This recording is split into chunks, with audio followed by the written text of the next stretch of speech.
Good afternoon and welcome to NASA's Johnson Space Center for our Crew News Conference today.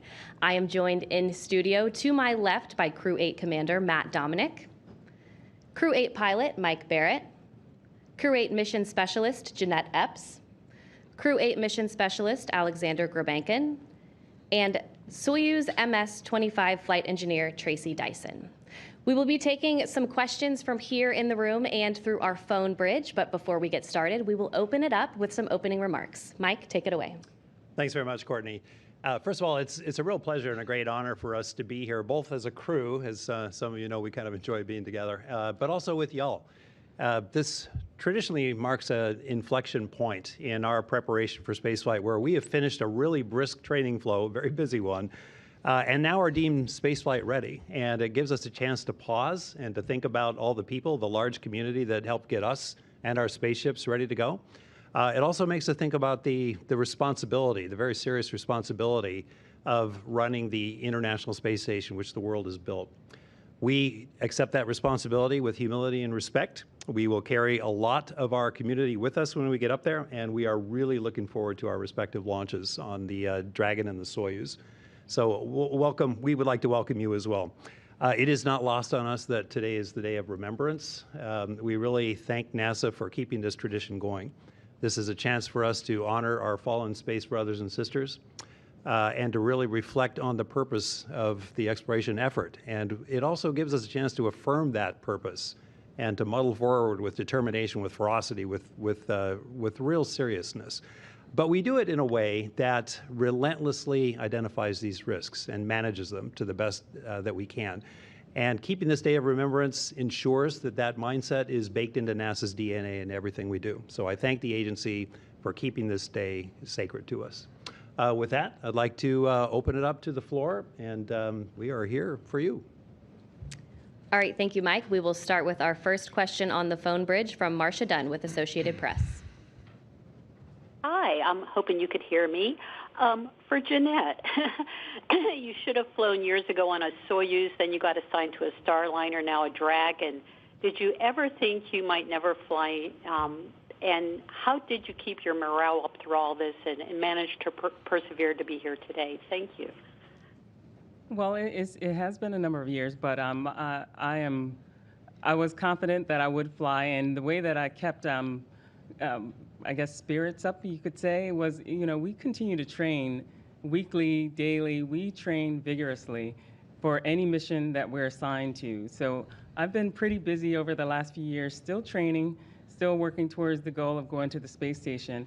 And, unfortunately, Boeing, I'm not flying on Boeing, but I think that NASA felt that it would be more expedient to get me on a SpaceX and get flight experience, and then we'll see what happens in the future. Okay, we'll take our next question right here. Thank you, Mark Caro of Aviation Week and Space Technology. I don't know if you have any spacewalks planned, but that's always drama and something to deal with. But maybe you could kind of summarize that, or if not, maybe there's some other maintenance thing on your agenda that you really want to take care of and put some focus on. Thank you. Well, I can start that a little bit. Every crew launches spacewalk ready. You never know when something is going to cough up a fur ball on the outside of the station you might need to go out and fix. But more recently, we've had some EVA content added to our mission, most likely. It's still being defined, but that's been a flurry of activity for a lot of us in these last very few weeks. That is one of the things that makes spaceflight wonderful to us, visiting vehicles and spacewalks. And you may know that NASA has scheduled a solar eclipse during our increment as well. So things like this really make spaceflight quite wonderful. But we're looking forward to those EVAs. We're looking forward to getting ready for them. Okay, our next question on our phone bridge from Bill Harwood with CBS News. This is for Jeanette. You were one of the most thoroughly cross-trained astronauts in the Corps. I'm not asking you to play favorites, but maybe give us some impressions of what you think of the Crew Dragon, realizing you hadn't flown in it yet, of course, maybe compared to Soyuz and Starliner. Thanks. Well, I would start out by saying that any space capsule that we can take to space is amazing. So all vehicles, they are different, but they all serve the same purpose to get us to our International Space Station. I would say that each one has their advantages. SpaceX is probably a little bit more spacious. The Soyuz has different types of suits that, just everything is, each vehicle has different aspects that I like. So either one, Soyuz or SpaceX or even Boeing, I'd be happy to take to the International Space Station. Okay, our next question is here in the room. Go ahead. Yes, hi, Will Robinson-Smith with Spaceflight Now. Thanks for answering some of our questions. If we could go down the line, we would describe a personal memento, something special that you're planning to bring up to station, and why you happen to choose that. Thanks. Oh man, we're in a unique position where we actually get to take quite a few things, and so they kind of fall into two categories. My first category for me was thank yous, was stuff that you take as a thank you to the folks that helped get you here, right? That's friends, that's family, that's the mentors that just kind of popped into your life at the right time and said the right thing that set you on a new course. And so I'm here today because of those folks, and I'm flying a few things which I'll probably bring up later, or just, those will be secrets for later. And then also thanks for family, right? And for me, one of those items is a really important part of my childhood was time, fuel, distance, which came to help me later in life. My dad bought one of the watches that went to Apollo in 1970, and he gave that to me a few years ago. And as a kid, I remember we would go on these long road trips, and I would very precisely time the moment between mile markers and sit out there with the Rand McNally Atlas and timing the distances before GPS, and maps. And so I would provide that time, fuel, distance. We got half a tank. We got this many miles. And so now that watch is going to space station and is going to orbit the Earth for me, and maybe I'll time a few things with it. Keep going down the line. Mike, go ahead. The coolest thing I'm taking to space is these guys, honestly. This is my third flight, and the academic institutions that helped set me on my path, I've flown things for them in previous flights. But like Matt, people who have helped build me, help inspire me, I'm taking mementos for them. And probably the most precious things are just photos of my family. Yes, hardcore photos. Hard photos rather than just digital. well, down the line. For me, one of the most special things that I'm taking with me is a photo of my mom. I was selected in June 2009, and 5 days after I was selected, my mom passed away. But I wouldn't be here if it wasn't for her and her work ethic and her emphasis on education growing up. So she was a big part of the reason that I'm here. So that's one of the most special things that I'm taking with me.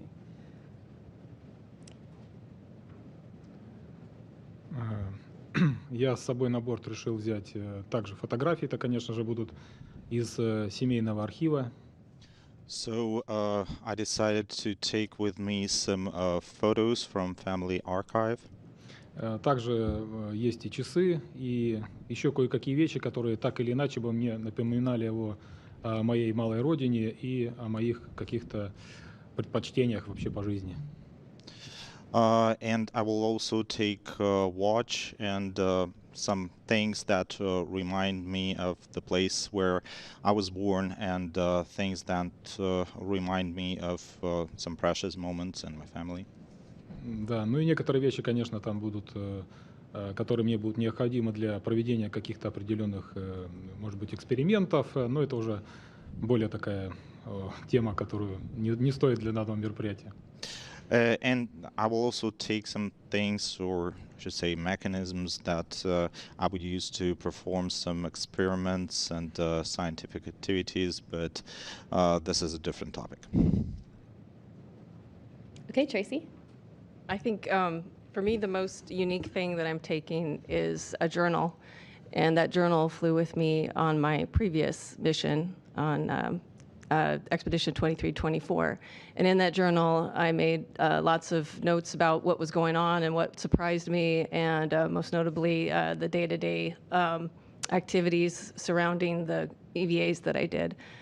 And since then, I had been filling it with reminders to myself when I had the clarity of mind and wanted to remember these things when I was up in space. And it's also filled with letters and pictures from family and close friends. And so I think that's about the only real unique thing that I'm taking with me in space. Traveling light. Okay, our next question comes from social media. The Crew-8 patch is the coolest. How was it designed? Way to go. Matt, this is a good one for you. I appreciate it. It was a team effort. It took some time. I'm a system engineer and thus wrote a very general requirements and passed them on to a great artist who was able to help us put it together. Very simple in nature. One of the requirements is that a central element of the patch shall be removable for like simple logos. And so, other various requirements we put together. Another aspect of the patch looks down upon the Earth from the north so that we could capture a view of the Earth that showed where all of us are from. So we capture Siberia and the parts of the United States where we are from, just to show that this is one team moving humanity forward. But other than that, it's pretty simple. The eight is clear. Okay, our next question is from the phone bridge, Robert Perlman. Thank you. There was mention of the solar eclipse, and I know last time that we had an eclipse pass over the continental U.S., there was a concerted effort aboard the space station to photograph it and document it. I'm wondering if there has been any talk of special training or special cameras to take up, or how you're preparing for that event in April. So that is still being defined. We learned a lot with this last solar eclipse, and there have been several actually that we've been able to photograph from both the Mir station and the International Space Station. The big difference now is the camera complement that we have. The imagery will be, I think, much more crisp and we have much more capable cameras on board. So we are still waiting for that. I guarantee you that they will be fine-tuning that plan until the day before the eclipse. But we will stand ready on our very unique platform to capture it the best we can.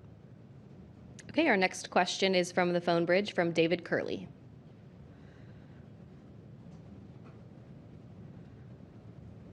Thank you very much. Tracy, I don't want to invade your privacy, but you talked about your journal. I think it's interesting for an astronaut who's been in space, has come back and contemplated it, and is going back what specifically you'll be thinking about on this mission. Thank you. Oh, wow. I don't know how to put that into a nutshell. I think that looking back on the mission that I had before, it was my first long-duration mission, and I was so focused on the tasks that I knew that I had ahead of me. And I think that looking back on that, there's a lot of personal growth that happens when you live in space for 6 months, and with all your other personal life on the Earth happening at the same time.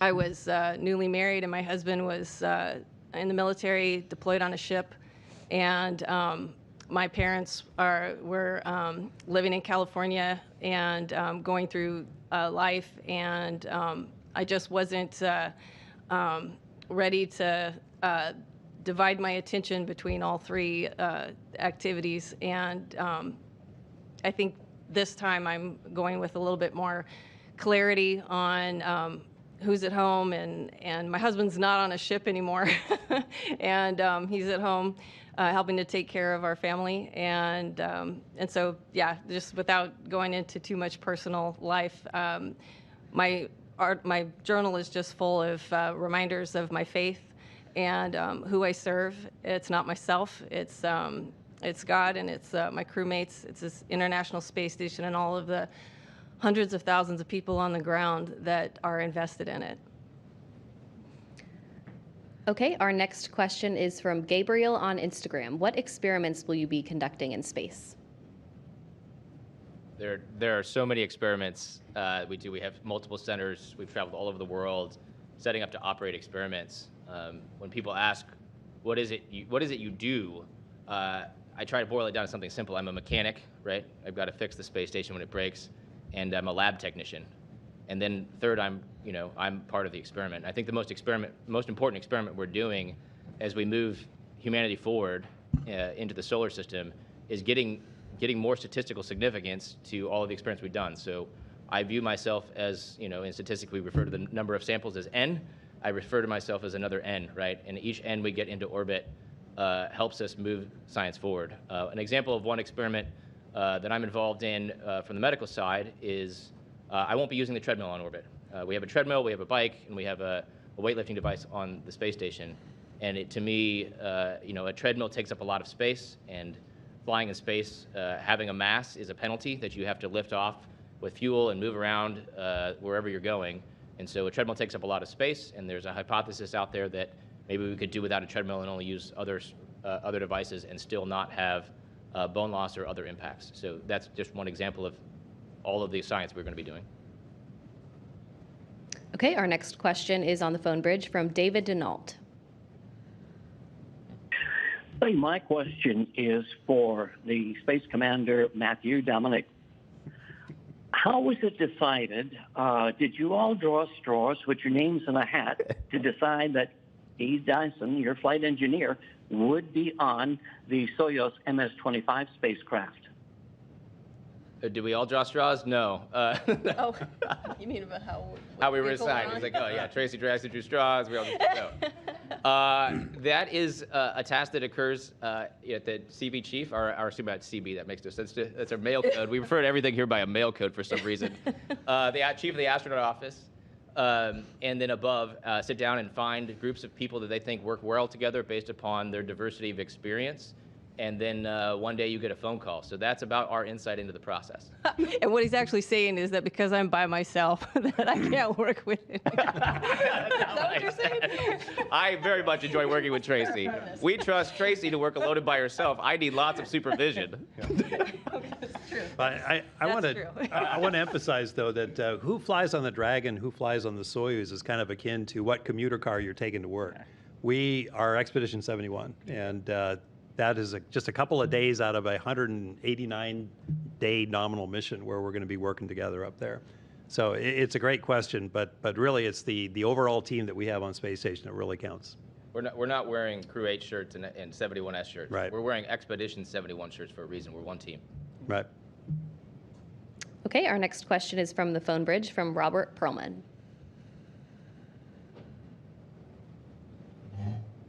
Thanks. It was mentioned during the last briefing that for the Crew-8 launch, it might occur in late February, and that sets up a possibility of making a little history and becoming the first human spaceflight on February 29th. I wonder if you've talked about it as a crew. I know you can't control when you launch, but have you realized that and had any discussions about it?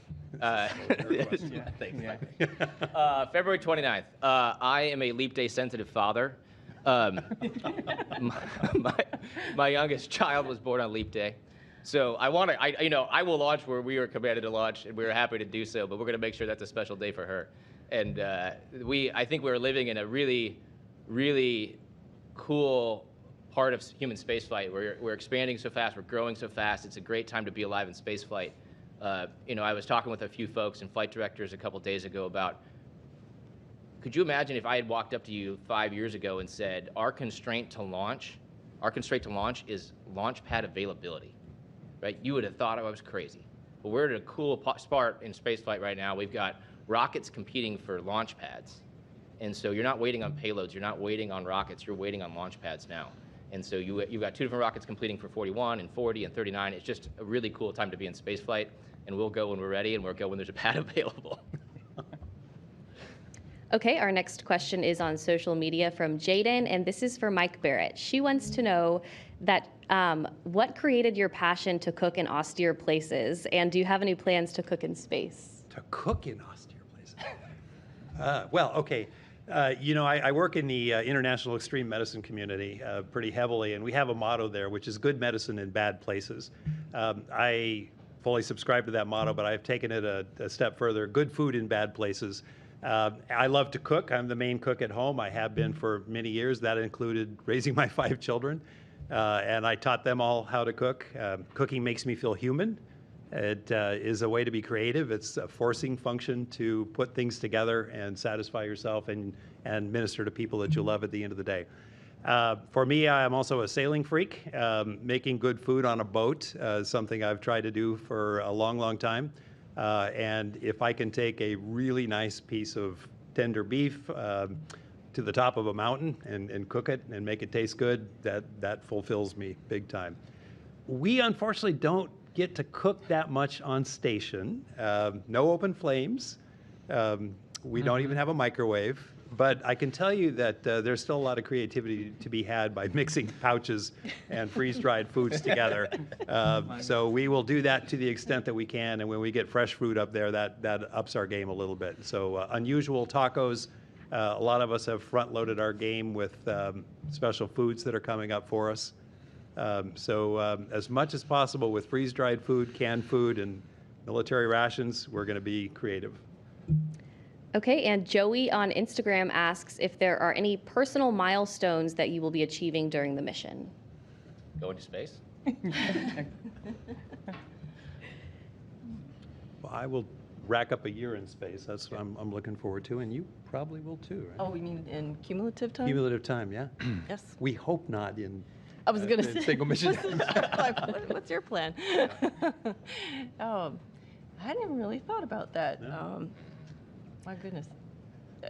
All right, well, it looks like we have another question in the room. Go ahead. Yeah, well, Robinson Smith, Spaceflight Now. Thanks for letting me take another one.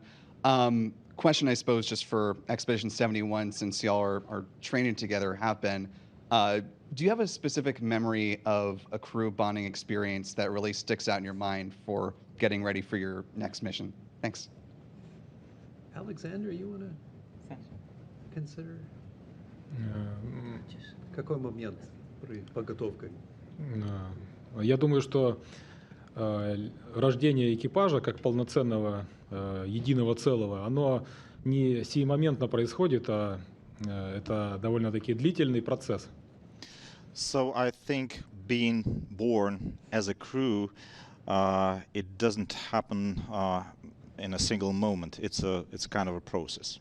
За время подготовки пройти огромное количество различных испытаний, тренировок. And during the training course, the crew passes a lot of tests and exams. И наступает в один момент, точнее сказать, такой момент, когда ты понимаешь, что ты прекрасно знаешь, когда и в какой момент какой член экипажа как себя поведет. And at one point, you're starting to understand when, at which point, each of the crew members, what they will do at this moment. И в этот самый момент ты понимаешь, что ты уже не просто как один работник, который выполняет определенные функции согласно предписанным там процедурам и так далее. And at this point, you don't feel yourself like a worker that performs a procedure or certain actions prescribed before. И вот именно, наверное, в этот момент ты понимаешь, что в этот момент рождается уже экипаж. Это как единое целый организм, который способен противостоять любым моментам и работать вместе. And at this point, you understand that a crew was born as a whole organism able to withstand any challenges or difficulties. Ну и, конечно же, наступает момент, когда ты абсолютно полностью доверяешь своим соэкипажникам, всем членам экипажа, и это очень хорошо сказывается и на атмосфере внутри экипажа, и на общих вещах, которые мы должны делать вместе.